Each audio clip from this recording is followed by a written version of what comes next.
Good morning students. Yesterday we studied science. कल हमने lesson 5 किया था, हाफ चैप्टर हम कर चुके थे। सेकेंड पार्ट है wind. So wind we will be doing today. Air moves from one place to another. Air जो है वो एक जगह नहीं रुकी रहती है ना, चलती है, एक जगह से दूसरी जगह जाती है, हवा चलती है ना।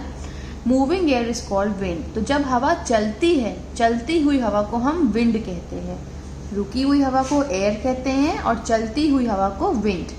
Wind has direction and speed. Wind अपने एक अलग स्पीड से चलती है, कभी तेज होती है, कभी स्लो होती है हवा, और कभी राइट डायरेक्शन में चल रही होती है, कभी लेफ्ट में तरफ चल रही होती है। Hold a ribbon high up in the air, it moves in the direction of the wind. एक आप रिबन लेंगे अगर, या कोई भी एक पेपर या क्लॉथ पतला सा, तो उसको जब आप होल्ड करेंगे, पकड़ेंगे, और वो जिस भी डायरेक्शन में उड़ेगा, दैट मीन्स विंड उसी डायरेक्शन में चल रही है या मूव हो रही है। The direction of the wind is the direction in which the wind blows. At airports, we find direction of wind by weathercock. We measure speed of wind by anemometer. तो airport पे आप देखिए, वहाँ पे weather COX लगे होते हैं, ऐसे वो दिखाते हैं कि विंड किस तरफ चल रही है।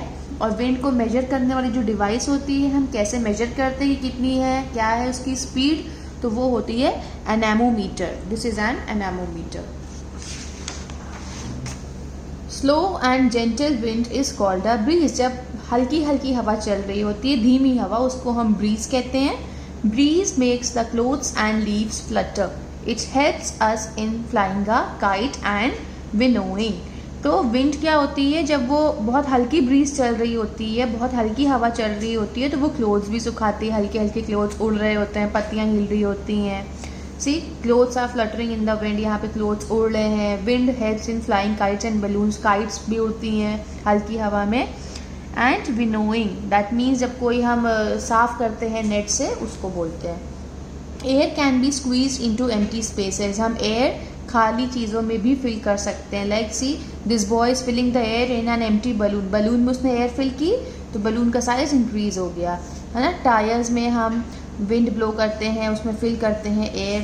टायर्स में एयर फिल होती है। Okay, wind is moving air, but यहाँ पे हम स्टिल एयर फिल करते हैं। A little faster wind helps gliders and boats to move. जब विंड थोड़ी फास्ट होती है, स्पीड उसकी फास्ट होती है एयर की, तब बोट्स भी जल्दी चलती हैं उस डायरेक्शन में। Strong winds help in running wind mills. बहुत तेज़ हवा विंड मिल्स को हेल्प करती है जल्दी जल्दी चलने में। Children, this is a wind mill, और इससे इलेक्ट्रिसिटी जनरेट होती है। The wind carries small and light seeds to other places. Plants then grow at far off places. Wind कभी कभी अपने साथ बहुत चीज़ें उड़ाती हुई लेके भी जाती है, जैसे सीड्स होते हैं। तो जब वो सीड्स एक जगह से दूसरी जगह जाते हैं, तो वहाँ पे प्लांट्स निकल आते हैं। Fast and strong winds cause a storm. और जब विंड बहुत तेज़ होती है, बहुत स्ट्रॉन्ग होती है हवा, तब वो स्टॉर्म होता है, मीन्स आंधी होती है वो एक। अ violent and very fast wind is called a hurricane. और उस विंड को हम हरिकेन कहते हैं। बहुत जब एकदम वायलेंट होती है, बहुत ही नुकसान पहुंचाने वाली विंड होती है कि तोड़ दी है चीज़ें। Storm and hurricane cause damage to crops, trees and houses. और स्टॉर्म और हरिकेन मतलब जब बहुत तेज़ आंधी तूफान आता है, तो वो क्रॉप्स, ट्रीज और हाउसेस सबको नुकसान पहुंचाती है। पेड़ गिर जाते हैं, ट्रीज, है ना, एंड क्रॉप्स को डैमेज होता है, हाउसेस के विंडो पेन्स टूट जाते हैं। It can make boats and ships sink in the sea. और बहुत तेज़ जब स्टॉर्म्स आते हैं सी में भी, उससे बोट्स और शिप्स भी डूब सकती हैं। सिंक मीन्स डूब जाना। So children, this is today we have completed this chapter. Read the chapter. कल हमने आपको फोटोज़ भेजी थी इस चैप्टर की, तो रीड कीजिएगा अच्छे से ये chapter. Tomorrow we are going to start the reading part of this, writing part of this chapter. Thank you children.